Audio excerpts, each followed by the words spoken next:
Magandang gabi, bayan!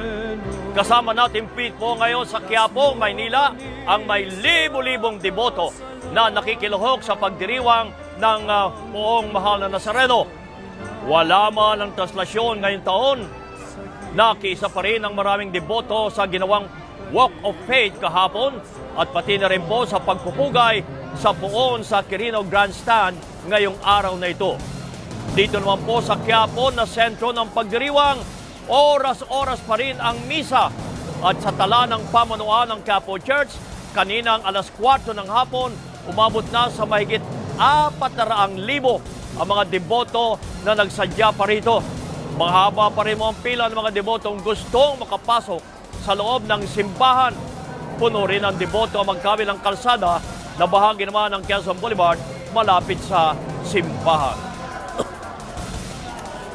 Itinuturing ng pamunuan ng simbahan ng Quiapo at ng Philippine National Police na matagumpay ang selebrasyon ng Mahal na Nazareno ngayong taon. At ilan sa mga aktibidad sa pagdiriwang ngayong taon ang posibleng gawin na rin sa susunod na taon sakaling ibalik uli ang translasyon. Live mula dito sa may Quiapo Church, nagpapatrol si Jeff Caparas. Jeff, ano yung pinag-aaral ngayon ng simbahan na inirekomendang gawin din sa susunod na selebrasyon? Yes, kabayan, ang ilan dyan ay yung pagdalaw, kabayan, kung saan yung Poong Nazareno na ang pupunta sa iyong lugar imbes na ikaw yung pumunta dito sa Quiapo. Sinimulan yan, kabayan, noong December 28 at tumagal yan hanggang January 5, kung saan ilang mga opisina at simbahan dito sa Maynila inilagay yung replika maging sa ilang probinsya dito sa Luzon. Ang isa pa, kabayan, ay yung pagpupugay na tumagal ngayong taon ng 3 araw kumpara doon sa 1 araw lamang na pahalik bago ang I just surprised my best friend with the greatest gift ever, Yo, Mia, this is crazy. and he had no idea. pandemya.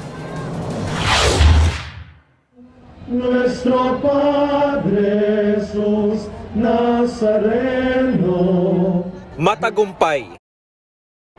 Ito ang parehong saloobin ng simbahan at ng pulisya sa halos 2 linggo ng aktibidad sa selebrasyon ng Nazareno 2023 na dinaluhan ng libu-libong deboto. Nagiging orderly at organized po ito, peaceful dahil sa preparation na nilatag natin, sir. Yung preparation natin ay preparation para doon sa pre-pandemic pa na security coverage. Kaya ngayon medyo maluwag yung tao at nakukover natin lahat ng area ng maayos, sir. Siguro po kung ating bibigyan ng evaluation yung ating mga araw ng pagdiriwang ng Nazareno 2023, no? Siguro in terms of una yung ating mga nais marating, no, yung ligtas at makahulugang pagdiriwang ng kapistahan ng Itim na Nazareno, yun po sa tingin ko ay tayo ay naging matagumpay. Sa pagdiriwang ngayong taon, sa halip na isang buhos sa mga deboto sa January 9, ilang programa ang inilatag para hindi magsabay-sabay sa dagsa ang mga namamanata. Nariyan ang pagbabasbas ng mga replika na isinagawa ng Disyembre 27 hanggang 29. Ang pagdalaw ng Poong Nazareno sa iba't ibang lugar sa Maynila at ibang probinsya sa Luzon na mula pa Disyembre 28, sinimulan kung saan ang imahina ang pupunta sa lugar ng deboto imbes sa dumayo pa sa Quiapo. Ang pagpupugay na 3 araw ang inilaan at ang Walk of Faith kung saan bitbit ang kani-kanilang imahe ng Nazareno. Naglakad ang mga deboto mula grandstand patungong simbahan ng Quiapo. Yung decongestion na ginawa ho natin, malaki hong bagay. Sa biglang tingin, para hong kukonti. Di ba? Parang kukonti. Pero pag binilang ho ninyo, pinagsama-sama natin, ako, may personal estimate, we already reached more than 1 million devotees who expressed their faith with Mahal na Senyor Nazareno sa pagdiriwang ho ng kapistahan. In spite of, may threat pa rin naman ng pandemic. Ang mga aktibidad na ito ang pag-aaralan ng pamunuan ng simbahan na dalhin sa susunod na selebrasyon ng Itim na Nazareno sa susunod na taon. Maisagawa man o hindi ang traslasyon. Yan ho mga sasabi natin mga magandang aralin na baka pwedeng hindi na lang 1 araw ang pagdiriwang. Baka pwedeng 2, baka pwedeng 3 araw ang pagdiriwang. Isa na rin ho itong paraan para maituro natin sa mga kabataan ang mas maayos na pagdedebosyon sa Mahal na Senyor. Na hindi naman kailangan palaging magdambahan tayo. Hindi naman kailangan palaging pasanan. May ibang paraan.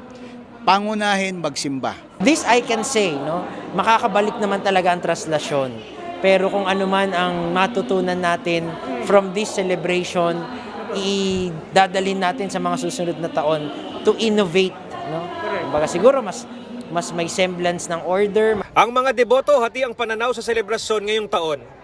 Para yung tao naman, kung saan sila gusto, doon sila. May pagpipilian. Kung may pagpipilian. Pagkatulad ng mga senior, dito na sila subok. Kung pitong gusto nila. Ay, yung medyo bata-bata pa, dito sila sa andas. Mas maganda po yung translation nila po para sa akin. Bakit? Mas maganda po yung presensya, makikita po si Pong Nazareno na nasa puso mo, na dalaga na ano. Pero pa rin para yung iba natin yung nakakatanda at saka yung mga may PW natin, meron silang pagkakataon na ano, kasi kawawa naman sila pag may translasyon.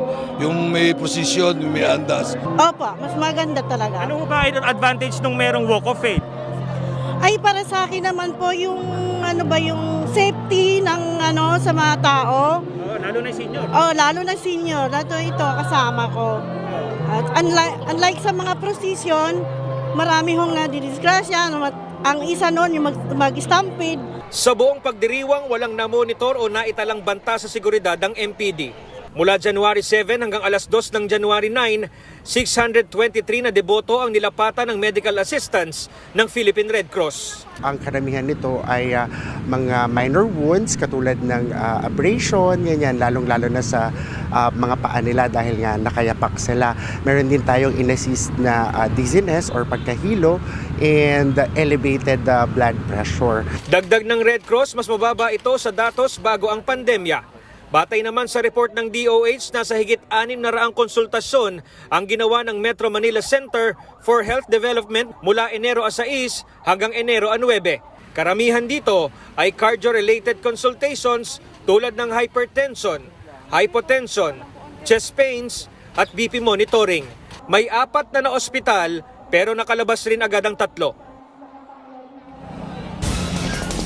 Kabayan, hanggang alas 11 ng gabi ang huling misa dito sa Quiapo Church at nakikita natin yung haba ng pila, kabayan, ay umabot na doon sa Quezon Bridge. Yung mga nakapila dyan, kabayan, yung mga papasok doon sa Villalobos Street. Paalala lang natin, kabayan, doon sa mga debotong hahabol pa ng misa dito sa Quiapo Church, makakapasok lamang po kayo sa simbahan doon sa Villalobos at Carriedo Street. Kabayan. Maraming salamat si Jeff Caparas.